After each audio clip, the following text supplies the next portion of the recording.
इस फिल्म में हमें वुकोंग और तिएंगपेंग की कहानी दिखाई गई है, जहां वुकोंग को स्वर्ग में तबाही मचाने के लिए बुद्धा के द्वारा पृथ्वी पर कैद कर दिया जाता है, लेकिन स्वर्ग के राजा तिएंगपेंग को पृथ्वी पर वुकोंग को मारने के लिए भेजते। जिस सब में तिएंगपेंग की मुलाकात बाओ नाम की लड़की और उसके दोस्त से होती है, जो तिएंगपेंग की मदद से कुछ डीमंस को कैद कर लेते। इसी क्रम में बाओ को तिएंगपेंग से प्यार हो जाता है, जबकि एक गलती की वजह से तिएंगपेंग को स्वर्ग से बाहर निकाल दिया जाता है। तो आखिर क्यों तिएंगपेंग को स्वर्ग से निकाल दिया गया, और क्या बाओ तिएंगपेंग से शादी कर पाएगी, और सबसे जरूरी सवाल कि क्या तिएंगपेंग वुकोंग को मारने में कामयाब हो पाएगा, जानने के लिए इस वीडियो में अंत तक बने रहे। फिल्म की शुरुआत में हमें स्वर्ग का सीन दिखाया जाता है, जहां वुकोंग जो आगे चलकर मंकी किंग बनेगा, उसने हर तरफ तबाही मचा रखी थी। जिस तबाही को रोकने के लिए स्वर्ग के राजा ने सेलेस्टियल गार्ड और तिएंगपेंग को वुकोंग से लड़ने भेजा, जहां सेलेस्टियल गार्ड हजारों कोशिशों के बाद भी वुकोंग का बाल भी बाका नहीं कर पाता। अब इससे पहले कि वुकोंग सेलेस्टियल गार्ड को मार पाता, वहां तिएंगपेंग आकर अपने राखे की मदद से उसके वार को रोक लेता है। फिर तिएंगपेंग और वुकोंग की लड़ाई शुरू हो जाती है, जिस लड़ाई में वो दोनों एक दूसरे को बराबर की टक्कर दे रहे होते। जिस दौरान एक समय आता है जब तिएंगपेंग वुकोंग को लगभग हराने ही वाला था, लेकिन वुकोंग अपने छड़ी के वार से उसके राखे को पृथ्वी पर गिरा देता है। इस पर अब तिएंगपेंग उसे समझाता है कि स्वर्ग के कुछ नियम हैं जो तुम्हें मानने होंगे। साथ ही साथ वो उसे बुरे कर्म के नतीजे भुगतने की चेतावनी भी देता है, लेकिन वुकोंग पर किसी बात का कोई असर नहीं पड़ता, इसलिए वो तिएंगपेंग को मारने ही वाला था। लेकिन तभी भगवान बुद्धा वहां आकर वुकोंग को पकड़ लेते, जिसके बाद वो उसे पृथ्वी पर 5 फिंगर माउंटेन नाम के पहाड़ में कैद कर देते।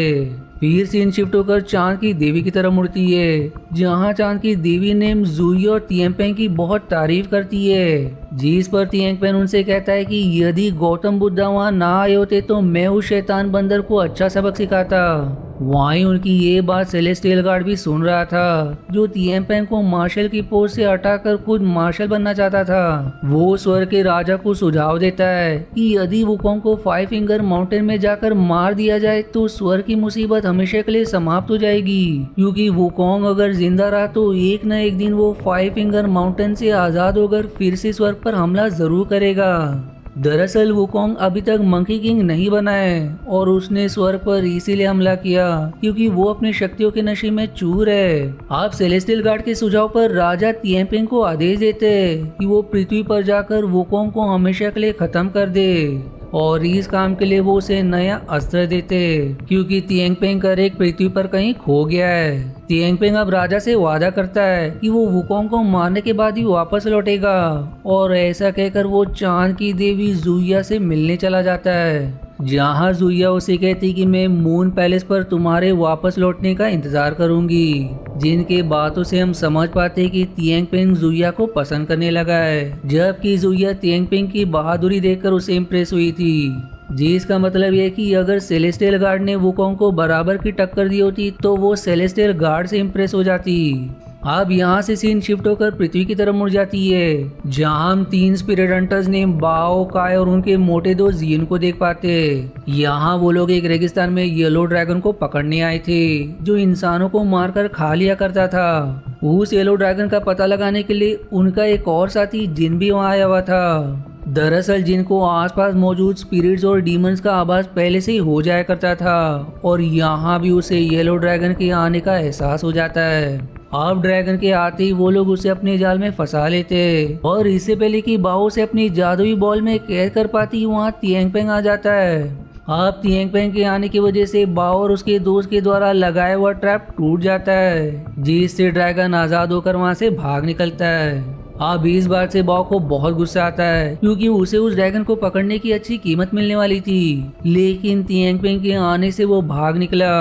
वो अब उस पर बहुत गुस्सा करती है, पर उसी समय ड्रैगन आकर तिएंगपेंग पर हमला कर देता है, जो देखकर बाओ के दोस्त बाओ को लेकर वहां से भाग निकलते हैं। जबकि बाओ तिएंगपेंग को बचाने के लिए वापस आना चाहती थी, क्योंकि उसे ये पता ही नहीं होता कि तिएंगपेंग एक देवता है। पर फिर थोड़ा आगे जाने पर वो अपने दोस्तों को तिएंगपेंग की मदद करने के लिए तैयार कर लेती है, इसलिए वो लोग वापस से उसी जगह पर जाने लगते। दूसरी तरफ तिएंगपेंग ने ड्रैगन को कुछ ही बार में बुरी तरह से घायल करके बेहोश कर दिया था। जो देखकर बाओ और उसके दोस्त दंग रह जाते। तभी तियांग पेंग गॉड ऑफ वॉर को वहाँ बुलाता है, जो आते ही तियांग पेंग को मार्शल तियांग पेंग कहकर उनका सामना करता है। अब ये सुनकर बाओ और उसके दोस्त और भी ज्यादा दंग रह जाते हैं, क्योंकि उनके सामने स्वर्ग का एक देवता मौजूद था। वहीं इधर तियांग पेंग गॉड ऑफ वॉर से 5 फिंगर माउंटेन का रास्ता पूछते, लेकिन गॉड ऑफ वॉर को पता ही नहीं होता कि आखिर 5 फिंगर माउंटेन कहाँ मौजूद है। दरअसल 5 फिंगर माउंटेन को बुद्धा ने अपनी शक्तियों से सुरक्षित किया हुआ था, जिसके बारे में देवता को नहीं पता चल सकता।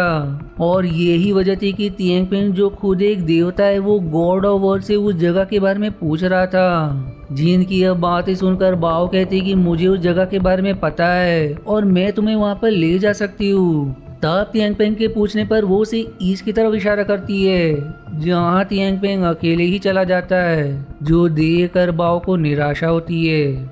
अब आगे जब बाओ और उसके दोस्त एक दुकान पर खाना खा रहे होते तो काय बाओ से सवाल करती है कि आखिर तुमने तियांग पेंग से झूठ क्यों कहा। इस पर बाओ बताते कि मैं तो बस ये चाहती थी कि तियांग पेंग हमारा साथ दे, ताकि हम और भी ज्यादा डीमंस और स्पिरिट्स को कैद करके खूब सारा पैसा कमा सके। अब वो लोग ये बात कर ही रहे होते कि तभी तियांग पेंग वहाँ आकर बाओ पर गुस्सा करता है, क्योंकि उसने ईस्ट दिशा का हर एक कोना छान मारा था पर उसे वो पहाड़ कहीं नहीं मिला। जिस पर अब बाओ बताती कि मैं बहुत पहले उस जगह पर गई थी, इसलिए मुझे ठीक से याद नहीं, पर यदि तुम हमारे साथ चलो तो हम उस पहाड़ को जरूर ढूंढ लेंगे।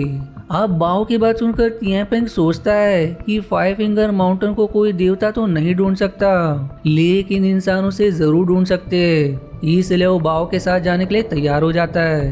अब बाओ और उसके दोस्त तियांग पेंग को हॉर्नबिल के इलाके में ले जाते हैं, जहाँ हॉर्नबिल उन पर हमला भी करता है। तब तियांग पेंग बड़ी ही आसानी से उस हॉर्नबिल को हराकर उसे धाराशायी कर देता है, जिस पर बाओ उस हॉर्नबिल को अपनी जादुई बॉल में फिर कैद कर लेती है। और अब तक उसके बॉल में 2 डीमंस कैद थे, पहला बीज तो एक येलो ड्रैगन और दूसरा हॉर्नबिल।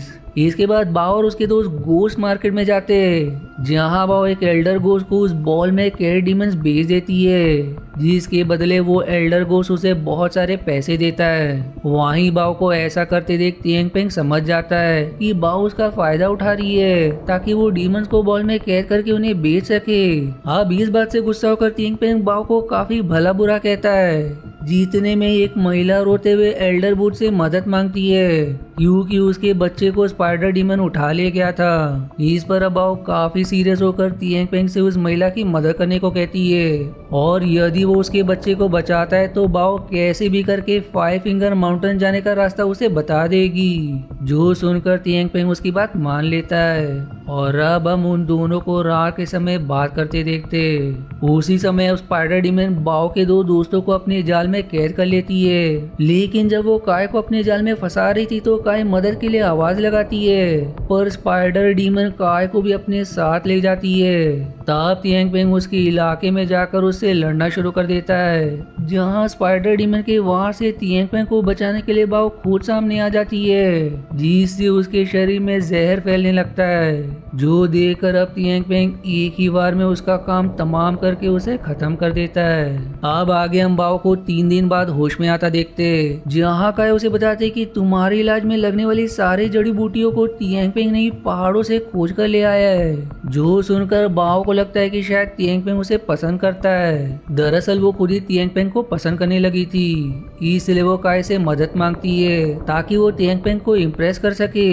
तब काय मजाक मजाक में बाओ के चेहरे पर अजीब सा मेकअप करके उसे तियांग पेंग को प्रपोज करने भेजती है, लेकिन तियांग पेंग जो एक देवता था और वो चांद की देवी को पसंद किया करता था, इसलिए वो बाओ को एक बार फिर से बुरा भला कहकर वहाँ से चला जाता है। वहीं बाओ को भी समझ आ गया था कि देवता किसी इंसान से प्यार नहीं कर सकते, इसलिए वो प्यार का चक्कर छोड़कर तियांग पेंग से किया वादा पूरा करने के लिए ऐसे डीमन के पास जाती है, जिसके हाउस ऑफ रिक्वायरमेंट में हर सवाल का जवाब मिल सकता था। लेकिन पूछने वाले शख्स को अपनी सबसे कीमती चीज वहीं छोड़कर जानी होगी। यहाँ अब डीमन बाओ से उसके पैर में बंधा लाल धागा मांगता है, जिसे गॉड ऑफ लव ने बाओ के पैरों में बांधा था। दरअसल चाइनीज कल्चर में ऐसा माना जाता है कि गॉड ऑफ लव हर किसी के पैर में एक लाल धागा बांधते हैं जिसे खुली आंखों से नहीं देखा जा सकता।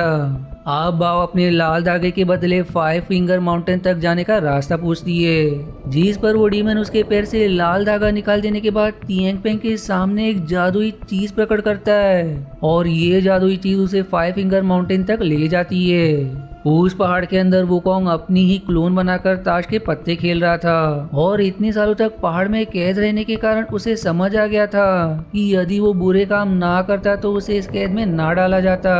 इसलिए अब वो काफी सुधर भी चुका होता है। पर अब आपके मन में सवाल आ रहा होगा कि वुकोंग को हाल ही में कैद किया गया था तो वो कई सालों से कैसे कैद हो सकता है। तो इसका जवाब खुद तियांगपेंग ने ही बाओ को एक बार दिया था, जहां उसने उसे बताया था कि देवताओं का एक दिन पृथ्वी के 1 साल के बराबर होता है। वहीं वुकोंग को कैद किए हुए देवताओं के 17 दिन बीत चुके थे, जिसका मतलब ये है कि पृथ्वी पर 17 साल गुजर चुके हैं। इधर तियांगपेंग वुकोंग के ऊपर हमला करके उसे मारने की कोशिश करता है, लेकिन वो अपने नए अस्त्र का प्रयोग करके भी उसे नहीं मार पाता और आखिर में वो अपनी हार स्वीकार करके वहां से चला जाता है। फिर आगे हम तियांगपेंग को स्वर्ग में चांद की देवी के साथ देखते हैं, जहां वो उसे अपने प्यार का इजहार करता है, लेकिन चांद की देवी उसे कोई भाव नहीं देती क्योंकि तियांगपेंग वुकोंग से हारकर वापस आ गया था। यहाँ तियांगपेंग चांद की देवी को समझाने के लिए उसका हाथ पकड़ लेता है, जिस कारण देवी उस पर बदतमीजी करने का आरोप लगा देती है। अब देवी के आरोप की वजह से स्वर्ग के राजा तियांगपेंग की शक्तियां छीन कर उसे मामूली इंसान बना देते हैं, जिसके बाद उसे पृथ्वी पर भेज दिया जाता है, जहां एक शराबी से उसे ये पता चलता है कि बाओ पिछले 3 साल से एक शक्तिशाली डीमन को पकड़ने की कई बार कोशिश कर चुकी है और वो आज भी उस डीमन से लड़ने गई है।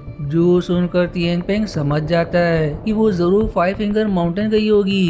अब वहां जाने पर वो देखता है कि बाओ वुकोंग से लड़ रही है, लेकिन वुकोंग ने बाओ को जान से मारने के बजाय उसे कुछ मामूली चोट ही पहुंचाई थी। तभी वुकोंग की नजर तियांगपेंग पर पड़ जाती है, इसलिए वो लड़ाई रोककर उसे देखने लगता है, जिस पर अब बाओ भी तियांगपेंग को देख लेती है और वो उससे बात करने जाती है, जहाँ तियांगपेंग उसे बता देता है कि मैं अपनी शक्तियाँ खो चुका हूँ। फिर दूसरे दिन काई तियांगपेंग को बताती है कि तुम्हारे जाने के बाद से बाओ ने कई बार वुकोंग को हराने की कोशिश करी ताकि तुम जो काम अधूरा छोड़ गए वो उसे पूरा कर सके, लेकिन अफसोस तुम्हारे अंदर वो जज्बा ही नहीं है कि तुम वुकोंग से लड़ने की फिर से हिम्मत कर सको।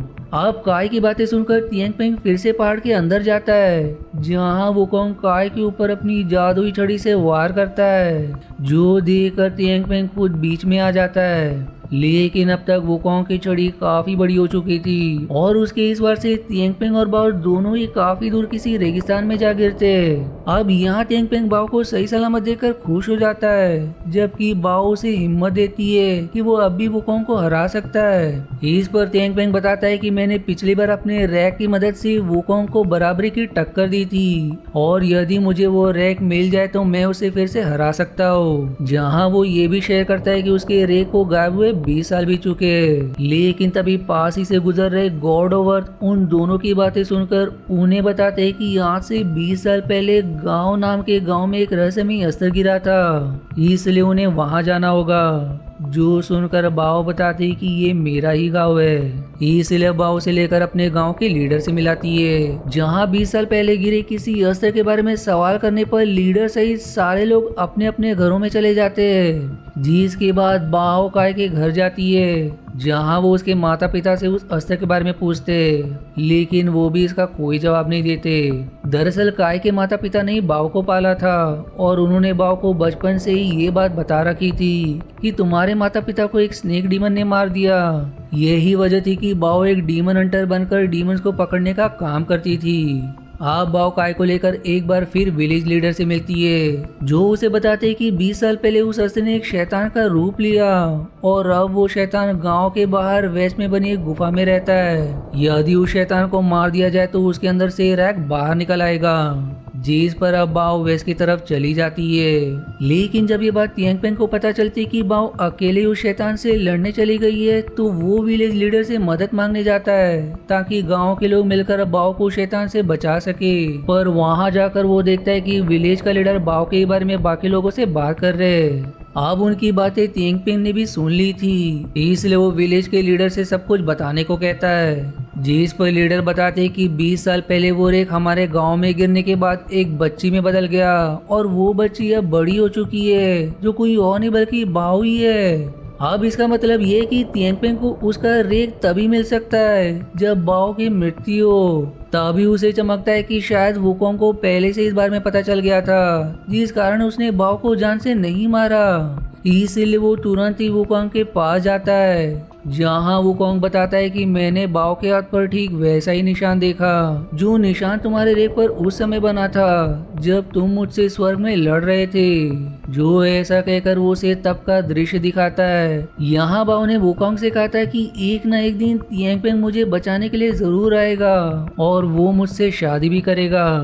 अब पास का दृश्य दिखाकर वुकोंग तिएंगपेंग से कहता है कि तुम्हें बाओ और अपने रेक में से किसी एक को चुनना होगा। फिर सीन शिफ्ट होकर गांव की तरफ मुड़ती है, जहां बाओ लीडर से पूछ रही होती है कि आखिर वो गुफा वाला शैतान कहाँ है, क्योंकि मुझे वो कहीं नहीं मिला। इतने में तिएंगपेंग आकर उससे कहता है कि अब मुझे रेक की जरूरत नहीं है, क्योंकि रेक मिल जाने के बाद मैं फिर से देवता बन जाऊंगा। लेकिन अब मैं देवता बनना नहीं चाहता, बल्कि मैं तुमसे शादी करके यहीं रहना चाहता हूँ। इसलिए अब अगले दिन उनकी शादी की तैयारी शुरू हो जाती है। दूसरी तरफ सेलेस्टियल गार्ड को अब तक मार्शल नहीं बनाया गया था, क्योंकि तिएंगपेंग के फिर से देवता बनने की उम्मीद बाकी थी। इसलिए सेलेस्टियल गार्ड पृथ्वी पर आकर तिएंगपेंग को मारने पहुंच जाता है। वो ठीक उसी दिन पृथ्वी पर आया था जब बाओ और तिएंगपेंग की शादी हो रही थी, जहां फिर वो बाओ के दोस्तों को मार गिराता है, साथ ही साथ बाओ भी घायल हो जाती है। अब इससे पहले कि वो तिएंगपेंग को मार पाता, वहां उसका रेक आकर सेलेस्टियल गार्ड को रोक लेता है। जबकि बाओ जो अब मरने वाली थी वो तिएंगपेंग से बताती कि मैं सिर्फ एक छाया हूँ। वो आगे ये भी रिवील करती कि पिछली रात मैंने काय के माता पिता को बातें करते सुन लिया था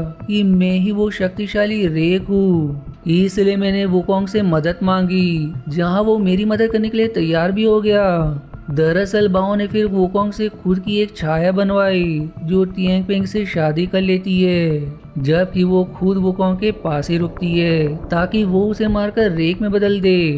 अब सिंस तिएंगपेंग का रेक उसके सामने है, जिसका मतलब ये कि बाओ मर चुकी है। तब तिएंगपेंग गुस्से में सुअर का रूप लेकर और अपने रेक की मदद से सेलेस्टियल गार्ड से लड़ने लगता है, जहाँ रेक के आते ही वो वापस से देवता बन चुका था। वो अब सेलेस्टियल गार्ड से लड़ते हुए स्वर्ग पहुंच जाता है, जहाँ बुद्धा उसे सेलेस्टियल गार्ड को मारने से रोकते हैं, वरना उसे फिर से पृथ्वी पर भेज दिया जाएगा।